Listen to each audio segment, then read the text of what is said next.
And we bring on Aaron Torres from Aaron Torres Media and the Aaron Torres Sports Podcast, AT. They brought this organization, the Northwest Arkansas Home Builders Association, brought two of the least handy people in the entire state to come do a radio show here to promote their show. So I don't know what they were thinking about this, but do you have any home skills? Are you handy at all? Well, I'm cooking breakfast for the fam right now. When I say the fam, it's just me and the wife. I have no children. I'm pretty good around the kitchen. It kind of happens. I kind of moved out at 19 years old from my parents' house, so you kind of had to learn how to venture on your own. But let me throw the opposite, Phil. Wouldn't it also be true that there's no one better to speak to the value of the Northwest Arkansas, whatever it was that you're there for, than two guys that are super unhandy? Doesn't that make sense too? I guess so. It does. Because we're the people that need all these services. What they need to do is have just a handy band service inside and just go, a one-stop shop for people like us. And that's basically what this event is. It's like a one-stop shop. So, all right, I want to hit on there you go. Want to hit on the NFL. I just solved everything. That you did, AT. You did. You managed to do that too. And we can be your kids if you want to make breakfast for us at some. By the way, what's for breakfast? Okay. My mother-in-law makes amazing beans. My wife is from Central America, and her mother makes unbelievable beans. So she had sent some beans over the other day, and I'm just making some eggs so we can get rid of the beans. That's part of being a successful, guy or girl around the kitchen. It's not just what can you do when you get the groceries from the store on Friday or Saturday or Sunday.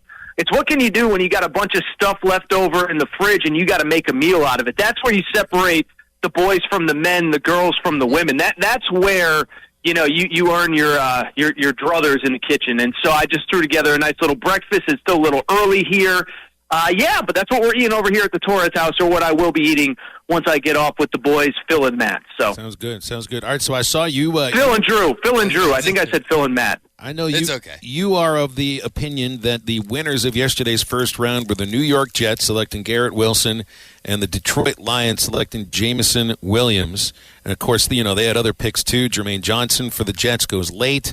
And tell me why you think that the first of all that the Lions were right picking who they picked, and why the Jets were too. Well, and by the way, obviously Treylon Burks, I think, is the center of maybe the biggest story there, which we can get into in a minute. Listen, we all watch college football. This is no disrespect to Treylon Burks. I know how, hog people can get sometimes. I thought Garrett Wilson was the best wide receiver in college football. Doesn't mean Treylon Burks wasn't awesome. Doesn't mean Chris Olave, Jameson Williams wasn't awesome. I thought Garrett Wilson was the best wide receiver in college football. And so, to get him as the number 10 pick, and then also to get the cornerback that you like, and by all accounts, they love the kid from Cincinnati.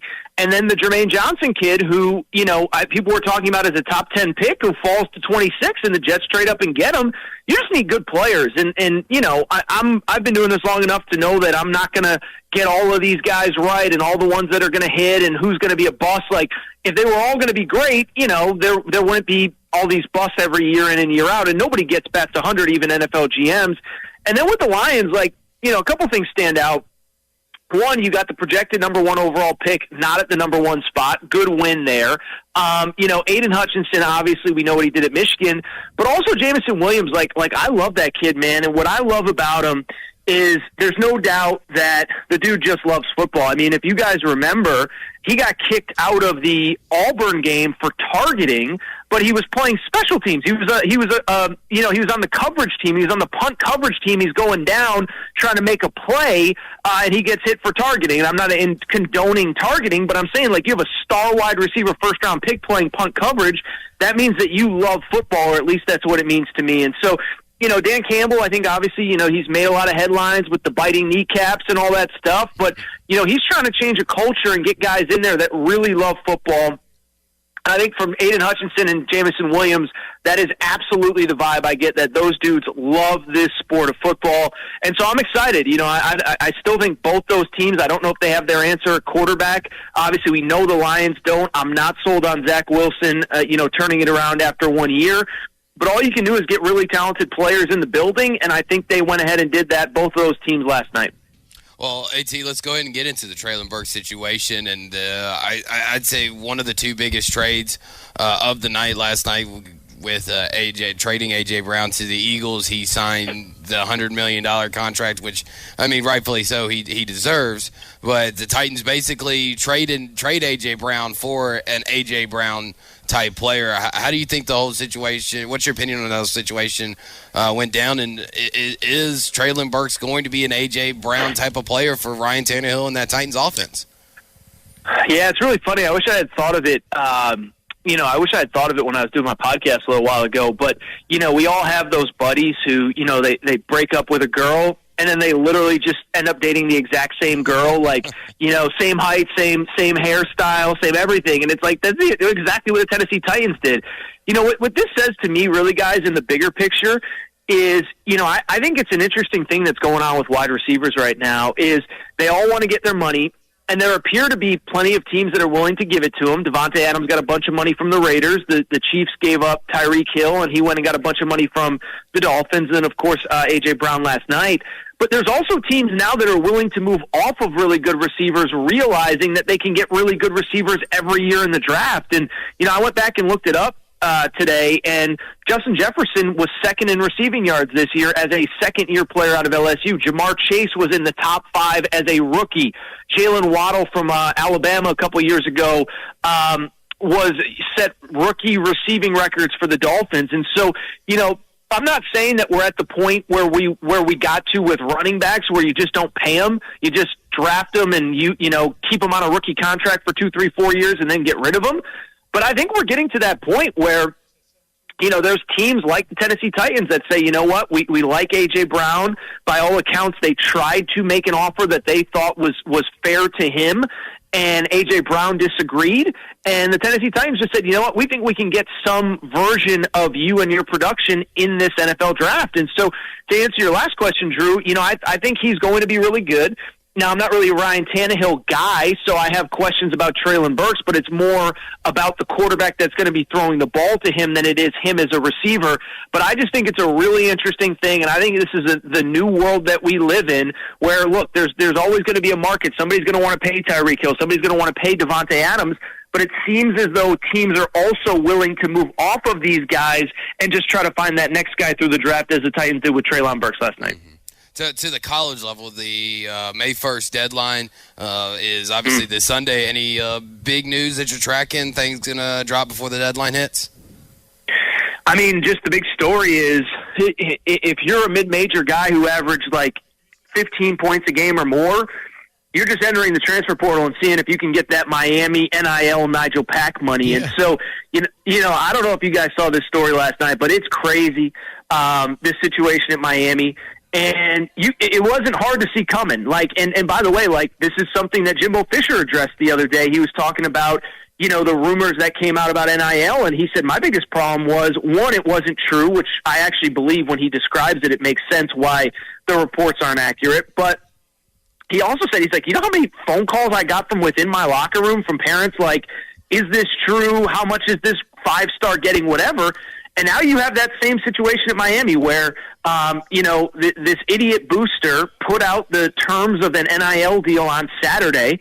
I was actually at the USC spring game watching Caleb Williams throw touchdown passes, and I'm sitting there saying, this idiot just screwed up everything for everybody. I go, I can't imagine, and I tweeted it out, and the tweet is still up. I said, I guarantee the Miami coaching staff is getting calls from the players within the program and the parents within the program saying, if you're going to pay a kid that's never been here $400,000, what are you going to do for my son? And so the portal stuff is interesting, but the combination of the portal with NIL money completely unregulated has led to just chaos. And to your question, Drew, we got a ton of new guys in the last probably 24 to 48 hours. I think everybody's just trying to see what the market is, what can I get. I think Nigel Pack, the money that he got is probably the exception, not the rule, but it's clear that there is money to be made and, frankly, money to be left on the table if you don't at least consider your options. And so, this is the new world of college sports we lived in. Everybody wants NIL. Well, this is the byproduct of it. Well, it's leverage. I mean, I'm reading this story about this Isaiah Wong, who helps Miami to the Elite Eight and now says he wants his NIL money to reflect being the leader of an Elite Eight team. Yep. It's not somebody that's necessarily, we got professional contracts and stuff in pro sports. You might have a quote-unquote contract for the scholarship in college sports, but this is exactly what you're talking about. It's the utilization of NIL and the transfer portal that I don't want to say it's holding the school hostage or anything, but now the player has leverage, and he's using it probably in a way that makes a lot of folks feel uncomfortable. It does. Well, it certainly makes people feel uncomfortable. But I think it's the weird thing where we all agree that it's what the player probably should do.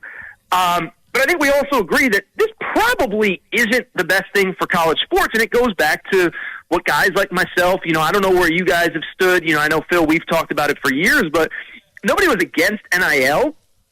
But anybody who didn't think just putting in NIL without any guardrails wasn't going to lead to situations exactly like this, was a total idiot. And so, here we are, and is this going, and it goes to the Mark Emmert news earlier this week, is, we need some real leadership in college sports. Is this how April is going to be in college basketball or April in college football as we hit that May 1st deadline? Are we going to have, contract holdouts the way that it looks like it's going to happen here? By the way, are we just going to have coaches coach and somebody else handle NIL stuff that's not a coach? Nick Saban is a great recruiter. Is he even going to have to recruit anymore? Is it going to be collectives? It's a scary new world. And again, it speaks to, Mark Emmert, the lack of leadership, and the fact that we need some new leadership in college sports. Not saying kids shouldn't get NIL, but there obviously has to be rules. We can't keep going on like this. This is just crazy, and I don't think this was not what it was intended to be, even if it's what it quickly became. BetOnline is your number one source for all your betting needs, sports info, and odds. Find all the latest sports developments, including this week's odds for the Masters Championship and the start of Major League Baseball season. BetOnline is your continued source for all your sporting wagering needs, including live betting and your favorite Vegas casino and poker games. It's super easy to get started, so join today. Learn why everyone is saying BetOnline is the fastest and easiest way to wager on popular sports and games. Bet online, where the game starts.